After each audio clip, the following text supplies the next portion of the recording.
bicep ကစားနည်းတွေဖြစ်တဲ့ standing bicep curl bicep hammer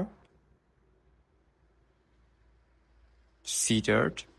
bicep curl တွေကိုကျွန်တော်တို့ပြပါမယ်ထိတဲ့ကြွသားတွေတင်တော့ bicep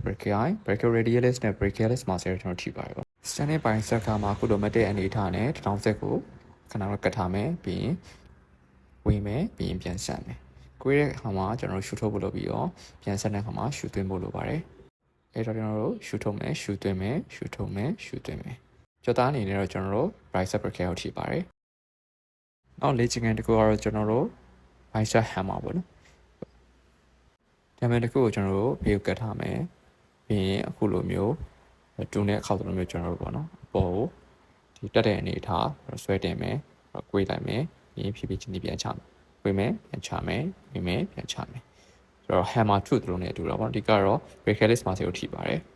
ဒီမှာလဲကျွန်တော်တို့အသက်ရှူသွင်းရှူထုတ်တဲ့အခါမှာလက်ကိုဆက်ထုတ်တဲ့အခါမှာရှူသွင်းဖို့လုပ်ပြီးတော့ကွေးလိုက်တဲ့အခါမှာရှူထုတ်ဖို့လုပ်အဲ့တော့ရှူသွင်းမယ်ရှူထုတ်မယ်ပေါ့နော်နောက်လေ့ကျင့်ခန်းတစ်ခုကတော့ကျွန်တော်တို့ seated bicep curl ပေါ့အခုလိုထိုင်ရနေထားလေးရှိမယ်လက်ကိုနောက်ကိုချထားမယ်ပေါ့ပြီးရင် range of motion အပြည့်ပုံစံမျိုးပေါ့နော်လက်ကိုကျွန်တော်တို့နောက်ထီကိုကျွန်တော်တို့ဆွဲဆန်ထားမယ်ပြီးမှဖြည်းဖြည်းချင်းကွေးမယ်ဆွဲဆန်မယ်ကွေးမယ်ဆွဲဆန်မယ်ကွေးမယ်အဲ့တော့ဆက်တဲ့ခါမှာကျွန်တော်တို့ရှူသွင်းပြီးလုပ်ပြီးတော့ကွေးလိုက်တဲ့ခါမှာရှူထုတ်ဖို့လုပ်တယ်ဒီကတော့သူကတော့ muscle 3ခုစလုံးကိုကျွန်တော်ထိပါတယ်